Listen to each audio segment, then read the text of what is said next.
Hi, everybody. It is such a pleasure to be here side by side on a screen with Nice Leng'ete. We're going to have a conversation. The last time we spoke, you were on a field in the middle of the night, so I'm glad that we get to do this while you're inside and warm. So I wanted to start with your childhood because we have this very certain view of you growing up at in the hills of the Kilimanjaro.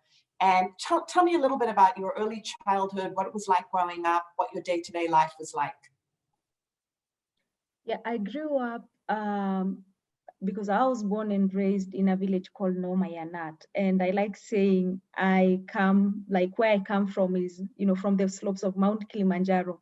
Where I come from, we are next to the national park, which is Amboseli National Park. We live next to wild animals, not just people, animals like elephants and many other among the big five, they are there. It's the only village where you can walk and, you'll not just see cows. Sometimes you can even see elephants. You can see, zebras. You can see giraffes. There's so much that is beautiful from my village. So that's where I was born and raised. Like any other Maasai girl, remember, it's not like I had a special life. I grew up in a small hut. That's where I don't even think I was born in hospital. I think I was born at home because you see, again, we are not close to health facilities. And when a woman is pregnant, when they deliver, they get support or they are helped by traditional birth attendants. And I will say what I had when I was born, my father was really happy because he thought my mother was going to give birth to a boy child because by that time he didn't have any son.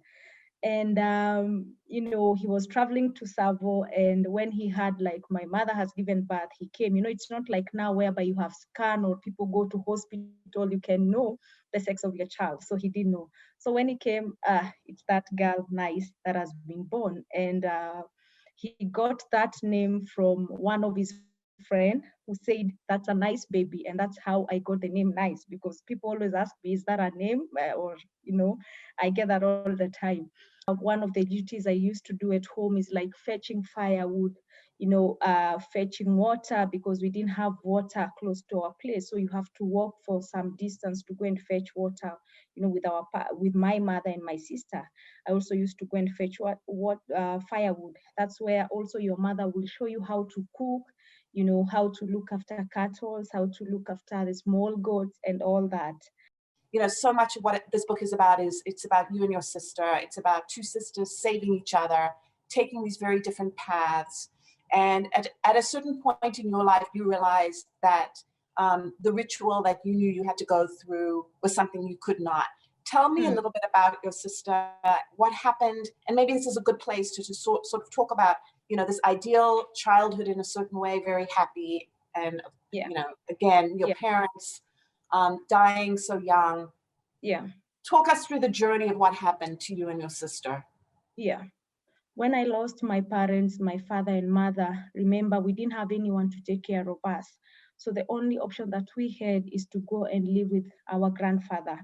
So our grandfather came to our place and we were taken to his place, me and my sister and my other siblings also, because I have stepsisters and I had stepbrothers, because all of us could not go to one place. It's not easy for one person to take care of like 7 or 8 babies. So that's why we were divided to go into different places. And when I went to my grandfather, I stayed there with my sister, but later on she was taken by our uncle. So because all of us could not stay in one place. And when I went to my grandfather, I had an opportunity now to go to a boarding school.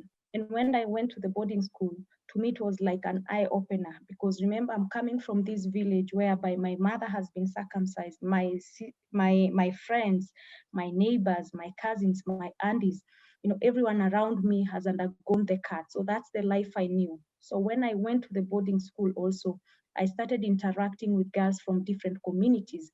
And that's when I started realizing, oh, FGM is not done to every girl. And I started asking myself questions. Why is it done to my community? Because I'm seeing pain. All the friends I had, all the cousins, all the neighbors, after the cut, they didn't go back to school. they dropped out of school at that early age. If they are 10, if they are 12, they didn't go back. They were married at that early age and they became, teen mothers. And that's not the life I wanted. Because now that time, my uncles and my family have started planning for my circumcision together with my sister and my other cousins. And I was like, these, they want to do it to me, but I don't want. I don't want to die like a girl that through the cut died. I don't want to be married like my friends, or my neighbors. I don't want to be a mother. I'm still a child. So my teacher was from another community, and she's one of the people I would say she's like a role model, because one of the things I know everyone has passed in the hands of a teacher, and mostly we forget to thank them. So she's one of the people who inspired me. And every time I would go back to them, because there's a lot of myths and beliefs around circumcision. I was told if you don't agree, you will die. You'll not be able to give birth. You'll be cursed and all that. And as a So child, she made you see that there was yes, a different path. yes, And yet your sister did not have that opportunity. So I wanted to know sort of, she went in one direction, you went in another. And yeah. tell me a little bit about that and where she is now. So you see, when our circumcision was planned for, I was able to escape for the first time with my sister, because even her, she never wanted to die or become a mother or get married. And we had that discussion. But after running for the first time, for the second time, we were beaten and threatened. So we had to promise that next time we'll not run away, but proceed with the cut. So the other time when it was planned for us, because remember, it's done as early as 4 a.m. You have to wake up and shower with cold water. The cold water is supposed to act as anesthesia, because I told you you're not supposed to cry or move your body. You're called a coward and your family is not proud of you. So for the second time, that time when I wanted to run away, I asked my sister, we need to run away for education. But she told me, you see, Nice, we can't be running away every time. The other time we were beaten, we were threatened. Maybe this time they will do something worse to us. So because you're younger than me, why can't you run away? I will not tell them where you are, so that at least one of us can have a chance to continue with their education, and then I will leave and agree to undergo the cut. So she remained back. She was not lucky. She got circumcised. And I think when I was in that tree where, because that was our hiding place, I was still thinking about her. What if she dies because of the cut? And even if she doesn't die, does it mean now she's going to become a mother? She will leave school. She had dream like any other child and all that. So I couldn't go back to save her, because if I went, they would do it forcibly to me. So she was not lucky. She got circumcised. And she did that as a way of sacrificing herself to also save me. And I think that's one of the things that motivates me to continue doing what I'm doing, because I used to be sad about it. I didn't do it for her. Should I keep quiet and not talk about it? But I think also speaking out and talking and fighting for what you believed in is like, it heals you. You get better. Yeah. Because I said I couldn't do it for her, but it doesn't mean I have to keep quiet. I can do it for thousands and millions of other girls who are my sisters all over the world, so that they don't have to undergo what she underwent or what my friends underwent. You are so inspiring. And I think part of what I love about this memoir is, of course, it's a story which most people, I think, in this room cannot relate to personally, because we don't have these circumstances. But I think that having something to fight for, having people who have been role models, how we make change. And I remember when you came into the office, I was so struck by the way you talked about going from village to village to talk to the elders, and how you talked about Americans being so impatient about the way we make change, and that you did this quietly over a period of time, talking to these old men who were the people who were the elders, who were the men who were making the decisions in the village. And I think that there is a way that we can learn something from that. And so I wanted you to talk a little about that, and also the fact that you did not want to throw all the traditions away. Part of what you have been doing, and part of your success and I think your brilliance, is we want to make change, but we will not throw the traditions away. And that in fact, now the initiation ceremony has all of the beauty and the clothing and the beads and the food, but just not the cut itself. And I think that's a metaphor, I think, for all of us. It's how do we hold on to the things we value but change? And this world is, constantly changing, and young people want to make meaning. So I'd love to hear more about that. Yeah. Change does not happen in a day. And that's what I tell people. You need patience. And an example first, before I talk about the other side, is that what I work on is issues of female genital mutilation. That is a very sensitive cultural issue. That's a problem that has been there, or a challenge, for thousands of years, hundreds of years. You can't use force to fight attitude. As I said earlier, it's about changing mindset and attitude. And sometimes it also means talking less and giving people time to talk more. Because what I see with people, you think like you know everything. But you go there, these people will give you 100 reasons on why they think FGM, or female genital mutilation, is good. And they feel like their way is right. And one of the things I learned is that don't be judgmental. You have to treat them with a lot of love. You have to appreciate them, and don't be judgmental, because that's the only way because you need to give them an ear to listen the same way you want them to give you an ear, so that they can also listen. And because I grew up in that community, I understand it very well. I understand the culture, and I know very well a woman is not supposed to stand in front of men and address them.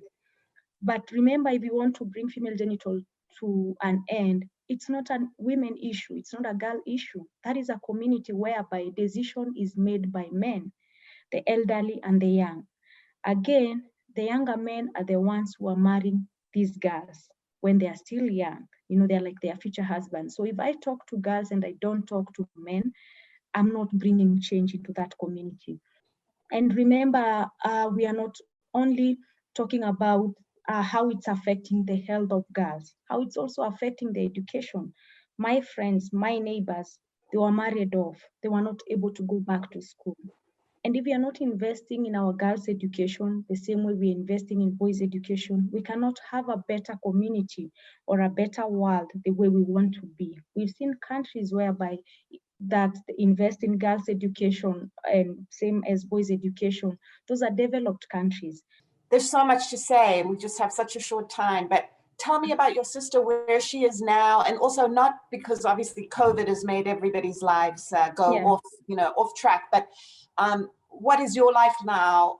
What's your sister's? How do you see, when do you see each other? You're in Nairobi, she's still in the village. Tell me a little bit about that. Yeah. So actually today I'm just back from the village. I traveled to the village on Tuesday because we have girls we are sponsoring with the education, but also because with COVID, a lot has changed. Girls have been at home for the last 1 year, and remember, school is a safe home for them. If they are not in school, they are at home. Remember, they are at risk.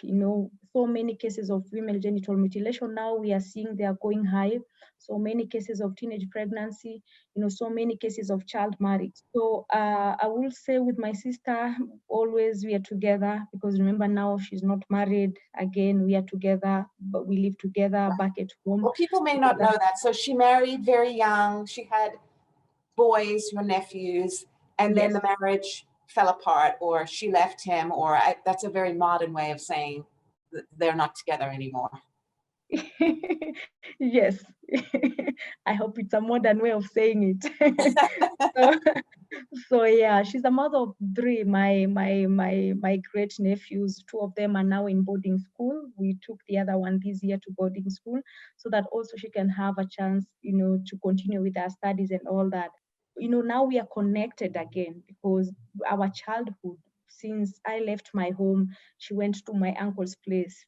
We are all living in different places, so we didn't spend time together. But now we spend lots of time together, because most of the time I also travel back to the village because of the Leadership Academy and Rescue Center we are putting up. And my work is also there. It's not in Nairobi, because that's where really we need the change. Yes, it's so inspiring. I'm so grateful to you for, first of all, writing the book and being here with us. And I can't wait for everyone to read it, for the world to read it. it's been such a joy getting to know you, and you're always so positive and putting one step in front of the other. And I think that that's an inspiration for all of us who want to make change, who want to live our lives. And the relationship between you and your sister is so beautiful. And thank you for being here. Thank you so much, Judy, and the Little Brown team. But also, I wish I could be there in person, but with what is happening, I can't be there. But I also want to take this opportunity to thank all of you very much for selling my book, and hopefully we'll have time to meet in future. Thank you and goodbye.